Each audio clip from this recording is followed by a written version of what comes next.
Now waste Asia में इस समय एक बहुत ही बड़ा बदलाव देखने को मिल रहा है। जी हाँ, मैं बात कर रहा हूँ कि जो पहले के समय मतलब कि अगर हम देखें तो जो वेस्ट एशिया की मेनली राजनीति थी, पॉलिटिक्स थी, वो मोस्टली धर्म के आसपास घूमती रहती थी, ऑयल के आसपास घूमती रहती थी, या फिर अमेरिका से मतलब अरब देशों के संघर्ष के आसपास घूमती रहती थी। लेकिन अब कुछ टाइम से देखा जा रहा है कि जो अरब देश हैं, मतलब खासकर यूएई की बात हो रही है, वो देश अब अपने आप को पैसे में, टेक्नोलॉजी में, आर्टिफिशियल इंटेलिजेंस में और मतलब डिफेंस वगैरह के क्षेत्र में अब आगे बढ़ाते जा रहे हैं। और यहाँ से ही यही सबसे खास बात है दोस्तों कि यहाँ से ही इसी बदलाव से ही 3 देश अपने बहुत पास आ चुके हैं। जी हाँ, किन 3 देशों की बात हो रही है? भारत की, इजराइल की और यूनाइटेड अरब अमीरात की। क्योंकि देखिए आप सब जानते हैं कुछ टाइम पहले ही यूएई के सऊदी अरब से रिलेशन बहुत ही ज्यादा खराब हो चुके हैं, यहाँ तक कि अमन की धरती पर भी आपस में ये दोनों देश टकरा चुके हैं। तो अब ये तीनों देश मिलकर मतलब कि मिडिल ईस्ट को एक नई दिशा की ओर ले जा रहे हैं। और वो दिशा कौन सी है? बिजनेस की है, टेक्नोलॉजी की है, डिफेंस की है, ट्रेड की है, आर्टिफिशियल इंटेलिजेंस की है। एक तरीके से बोलें तो ये तीनों देश मिलकर पावर ट्रायंगल का यूज करने जा रहे हैं दोस्तों, मतलब पावर ट्रायंगल बनाने जा रहे हैं। तो आज हम ये डिटेल में समझने वाले हैं कि इन तीनों देशों का मकसद क्या है, विशेष रूप से इन तीनों देशों की खासियतें क्या है अपने आप में, और ये जो IMEC है, मतलब जिसे बोलते हैं India middle east Europe corridor, उससे इसका क्या मतलब है,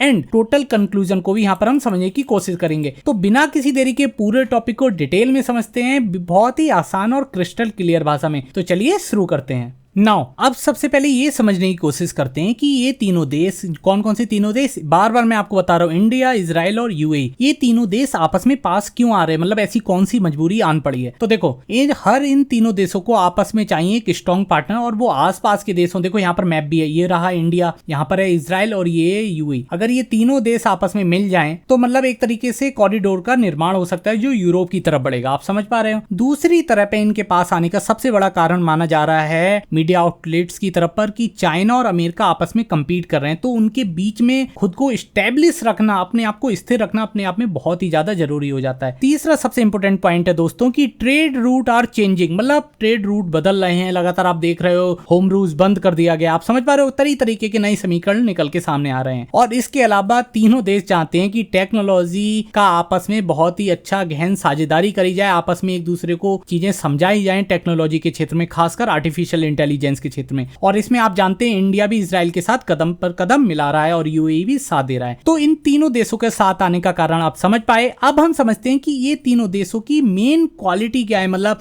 आपस में इनकी सबसे बड़ी ताकत क्या है। आप समझ पा रहे हो, उसको समझने की कोशिश करते हैं, तभी हम समझ पाएंगे कि इनका साथ आना बहुत मतलब अच्छी बात है या फिर मतलब एक माहौल बनाने वाली बात होगी। तो देखो सबसे पहले हमारा प्यारा भारत निकलकर सामने आ जाता है। सबसे पहले इसकी ताकत की बात करेंगे तो सबसे बड़ी ताकत है कि यहाँ पर बिग साइज का मतलब है यहाँ पर बहुत ज्यादा लोग रहते हैं, करीबन 150 करोड़ से भी अधिक। आप समझ पा रहे हो। और यहाँ की जब इतने ज्यादा लोग हैं तो यहाँ की मार्केट बहुत बड़ी होगी। आप समझ पाए, बहुत ज्यादा पीपल है, स्मार्ट इंजीनियर है, मतलब कि हमारी सेवा क्षेत्र में हम बहुत आगे बढ़े हुए हैं। तो यही इंडिया की सबसे बड़ी पावर है। अब बात करें अगर इजराइल की, तो देखो भाई ये टेक्नोलॉजी के क्षेत्र में ये लोग बहुत आगे हैं, इनोवेशन के क्षेत्र में बहुत लोग, नवाचार के क्षेत्र में ये लोग बहुत आगे हैं, खासकर समुद्र से की सादा पानी को मीठा पानी बनाने में। खासकर ना जो मतलब भारतीय प्रधानमंत्री नरेंद्र मोदी की जो पिछली विजिट हुई थी, पता नहीं कब, उस समय का मुझे याद है कि उस समय भारत में ऐसी कोई टेक्नोलॉजी लाने पर विचार भी किया जा रहा था। इसके अलावा इजराइल की एक मेन ताकत है उसकी डिफेंस टेक्नोलॉजी जो, और साइबर सिक्योरिटी तो आप सभी जानते हो, ड्रोन के मामले में जो मिडिल ईस्ट में अक्सर मतलब न्यूज में आते ही रहते हैं। इसके अलावा अगर हम यूएई की ताकत की बात करें तो सबसे ज्यादा इसकी ताकत की चीज है ट्रेड, इसका खासकर तेल। आप समझ पा रहे हो, और मनी, पैसा बहुत है। हर कोई कहता है यार मुंह उठा के यूएई चले जाओ। यूएई एक तरीके से मान लो तो मतलब एशिया का यूरोप है एक तरीके से, समझ पा रहे हो। यहाँ पे बड़ी बड़ी बिल्डिंग है, आपको कोई भी टैक्स जनरली बहुत बड़े नहीं देने पड़ते जैसे इंडिया में देने पड़ते हैं। तो ये रही तीनों देशों की अपनी अपनी ताकत की बात, और इन्हीं ताकतों को मिलाकर एक करना है। अब बात करते हैं हम IMEC की। IMEC क्या है? इंडिया का मिडिल ईस्ट से होते हुए यूरोप की तरफ निकल जाना। समझ पा रहे हो, India middle east Europe corridor बोलते हैं इसे। एक तरीके से बोलें तो ये बहुत ही बड़ा ट्रेड प्रोजेक्ट है जिसमें इंडिया, यूएई, इजराइल मिलकर यूरोप में अपना सामान वगैरह का व्यापार करेंगे। और ये मतलब इंडिया के नजरिए से देखें तो इन पूरे क्षेत्र पर इंडिया का ही दबदबा होने वाला है अगर इंडिया बहुत ढंग से चलता है। ये भी ध्यान रखो, देखो बहुत सारी समस्याएं सामने बीच में आएंगी, ऐसी बात नहीं है, लेकिन अगर इंडिया की पॉलिटिक्स इसके विकास के आड़े में नहीं आती, यहाँ की पॉलिटिक्स राजनीति, तो इंडिया बहुत आसानी से आगे बढ़ सकता है। आप समझ पाए। और देखो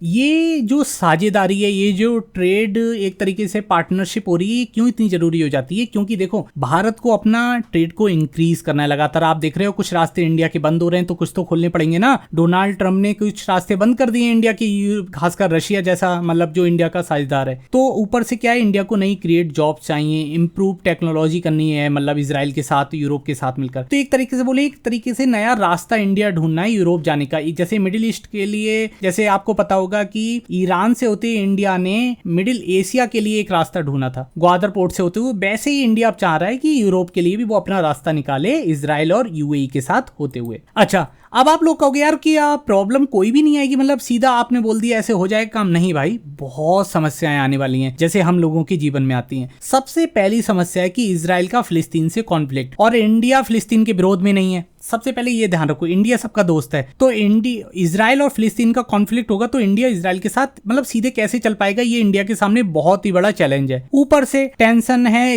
ईरान की, क्योंकि ईरान ने पूरे क्षेत्र पर दबदबा बनाया हुआ है, कहीं से भी कोई भी अटैक कर देगा, हम कैसे आगे बढ़ पाएंगे, मतलब पूरी सिक्योरिटी के साथ। तो ऐसी बहुत सारी समस्या आने वाली हैं, उन समस्या को इंडिया को बहुत ही क्रिटिकल तरीके से डील करना पड़ेगा। और अगर डील कर लेता है इंडिया, तो इंडिया ये मान के चलो इजराइल और यूएई के साथ मिलकर एक बहुत ही स्ट्रॉन्ग ग्रुप का निर्माण कर देगा। और जिस स्ट्रॉन्ग ग्रुप के से क्या होगा, तीनों देशों के लोगों को मतलब फायदा बहुत ज्यादा होगा। यहाँ की इंडस्ट्री धमाकेदार तरीके से आगे बढ़ेंगी, टेक्नोलॉजी इंप्रूव होगी और मनी ट्रेड लगातार आगे बढ़ते ही जाएंगे। अब आपको क्या लगता है, क्या इंडिया का ये जो प्रोजेक्ट है क्या वो फुलफिल हो पाएगा बहुत ही आसानी से, या इसमें बहुत ही कठोर चैलेंजेस आने वाले हैं, खासकर फिलिस्तीन और ईरान को लेकर? या फिर आपको मैं बताऊं तो दूसरा यूएस को लेकर तो इतने नहीं आएंगे, लेकिन फिलिस्तीन और ईरान को लेकर खुलकर ही आ सकते हैं। आपको क्या लगता है, प्लीज कमेंट सेक्शन में बताओ, अपनी राय दीजिए। वीडियो पसंद आता है तो इसे लाइक कीजिए, चैनल को सब्सक्राइब कीजिए। मिलेंगे नेक्स्ट वीडियो में न्यू अपडेट के साथ, तब तक के लिए नमस्कार।